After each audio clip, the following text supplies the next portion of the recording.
जब बयानबाजी ज़्यादा बढ़ गई और उन्होंने फिर उसी बरतानवी सफीर को शिकायत की, बिलावल भुट्टो जरदारी ने अपनी शेरवानी भी सिलवाई। नाज़रीन, जब भी पाकिस्तान में कोई भी मसला खड़ा हो जिसमें पीपल्स पार्टी और नून लीग को इत्तेहाद करना पड़े। बिस्मिल्लाहिर्रहमानिर्रहीम, मैं हूँ सत्तार चौधरी और आप देख रहे हैं फैक्ट टीवी।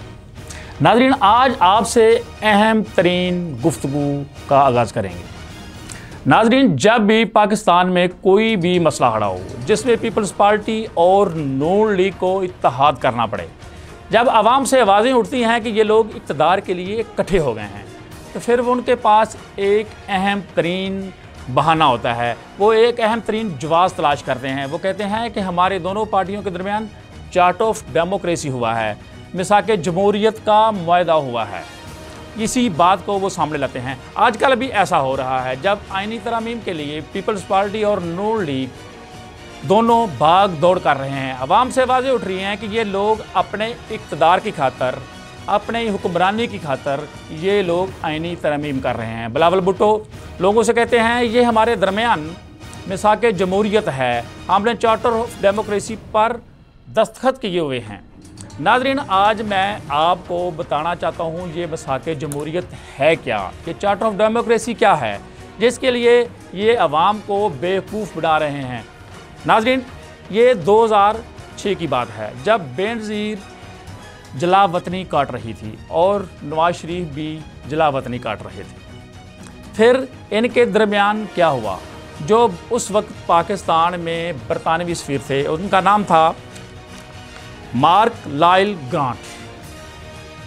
उन्होंने दोनों को बिठाया और समझाया कि आप बेवकूफ़ लोग हैं, पूरे पाकिस्तान में आप दोनों की ही तो पार्टियां हैं, 2 पार्टी सिस्टम है, बाकी तो छोटी छोटी पार्टियां हैं जो अपना हिस्सा लेकर खामोश हो जाती है। आप आपस में लड़ाई झगड़ा सादात क्यों करते हैं? आप ऐसा क्यों नहीं करते कि आप बारी बारी इक़्तिदार में आएँ? नवाज शरीफ को ये बात समझ आ गई, बेनज़ीर को भी ये बात समझ आ गई। आखिर दोनों के दरमियान लंदन में ये मुआहदा हुआ लेन देन का, इक़्तिदार की बंतर बांट का।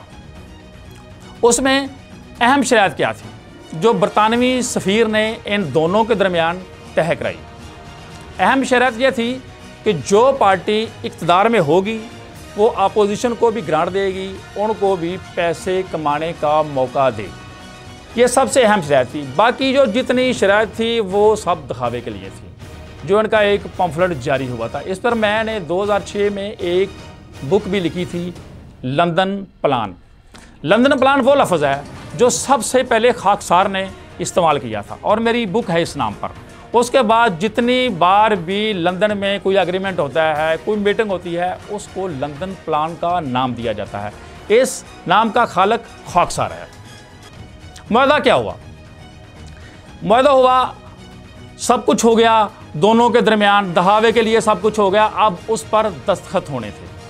नवाज शरीफ को कहा गया कि आप रहमान मलिक के घर आ जाएं उस मुआहदे पर साइन करने के लिए।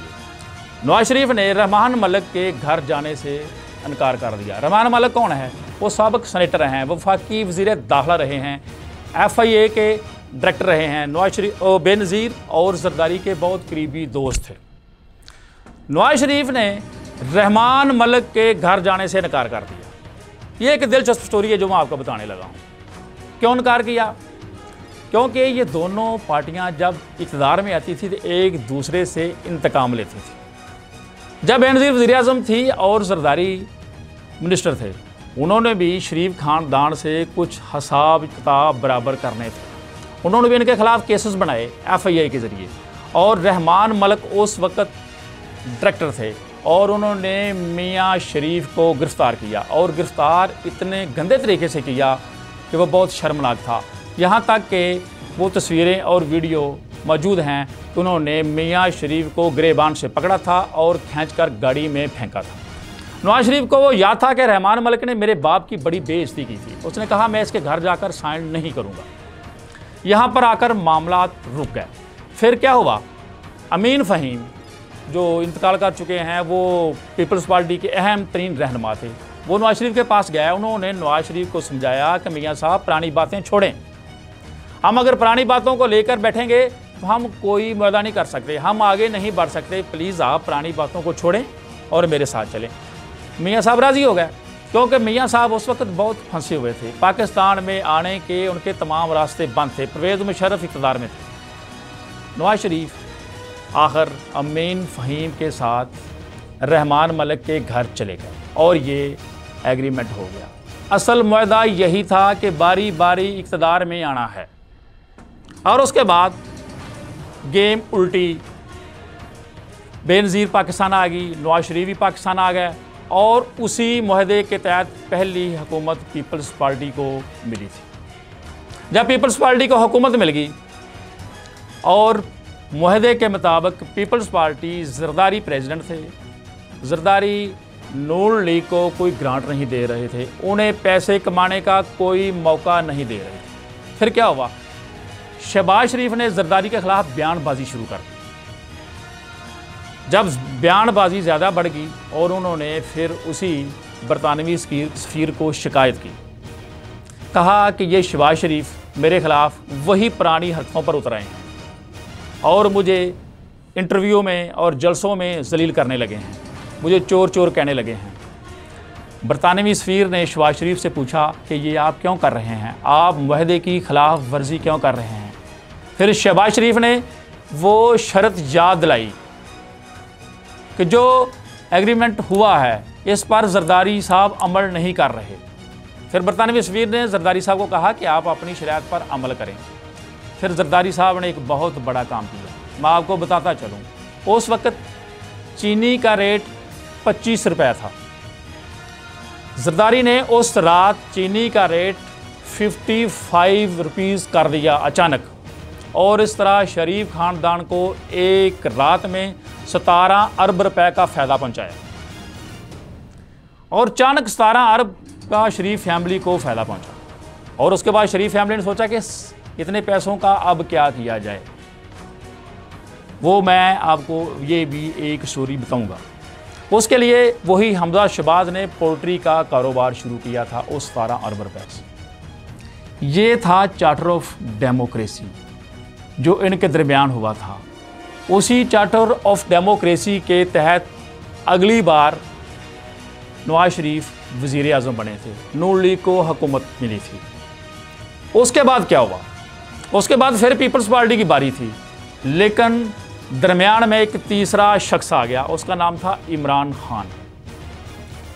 उसकी मकबूलियत और उसके फॉलोअर की बढ़ती हुई तादाद ने मजबूर कर दिया कि इन्हें दूसरी बारी ना लेने दें, क्योंकि एस्टेब्लिशमेंट भी सोच रही थी कि इन दो खानदानों को हम कितना मजबूत होने दें, इतना मजबूत ना होने दें कि कल को ये हमें कान से पकड़कर बाहर निकाल दें, और उनका जो दबदबा है और उनकी जो तमाम मुल्क पर हुक्मरानी चल रही है, कहीं ये वो ना ख़त्म कर दें। उन्होंने इमरान खान को खुलकर खेलने का मौका दिया, इमरान खान का रास्ता ना रोका, और इस तरह इमरान खान ने इन दोनों ख़ानदानों को, इन दोनों पार्टियों को एक तरफ कर दिया, बल्कि दीवार से लगा दिया, और वो हुक्मरान बन गया, वज़ीर आज़म बन गया। आजकल आईनी तरमीम का बड़ा शोर शराबा है, और पहले मैच में शहबाज शरीफ फेल हो चुके हैं, वो फजल रहमान को और दीगर अफराद को मनाने में नाकाम हो गए।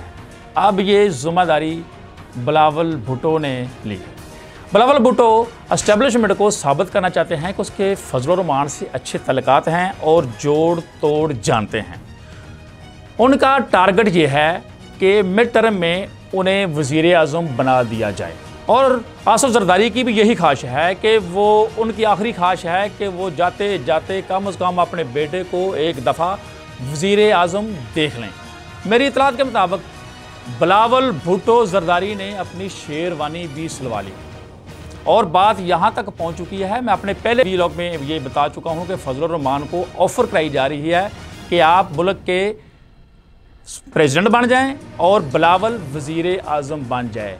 ये मुआहदा चल रहा है, अभी इस पर बातचीत हो रही है। पीपल्स पार्टी के लोग बार बार फजल रहमान से मुलाकात कर रहे हैं इसी मुआहदे के लिए, और ज़रदारी साहब भी तैयार बैठे हैं सदारत छोड़ने के लिए। ये सिर्फ एक हफ्ता अहम है, ये हफ्ता और इससे अगला हफ्ता, इसमें पता चल जाएगा कि क्या कुछ हो रहा है, आईनी तरमीम हो रही है या नहीं हो रही। बहरहाल मेरा मौजू आज का था मिसाके जमहूरियत, जो दो पार्टियों के दरमियान, नून लीग और पीपल्स पार्टी के दरमियान एक मुकमका का मुआहदा हुआ था, वो आपको बताना था। और जो आईनी तरमीम है उस पर हम फिर बात करेंगे, क्योंकि अभी उसके लिए टाइम पड़ा है। वो हम कल या परसों आपके साथ मज़ीद मालूमात आपको फराहम करेंगे। फ़िलहाल हमारा मौजू सिर्फ मिसाके जमहूरियत था। ये मिसाके जमहूरियत है जिसका पीपल्स पार्टी रोज़ तस्वीर निकालती है, रोज़ लोगों को बताती है कि हमारे दरमियान चार्ट ऑफ डेमोक्रेसी हुआ है, मिसाके जमहूरियत हुआ है। ये था मिसाके जमहूरियत के बारी बारी इस मुल्क को लूटना है। नाज़रीन, आज के लिए इतना ही। नेक्स्ट व्लॉग तक इजाज़त दीजिए। अल्लाह हाफ़िज़।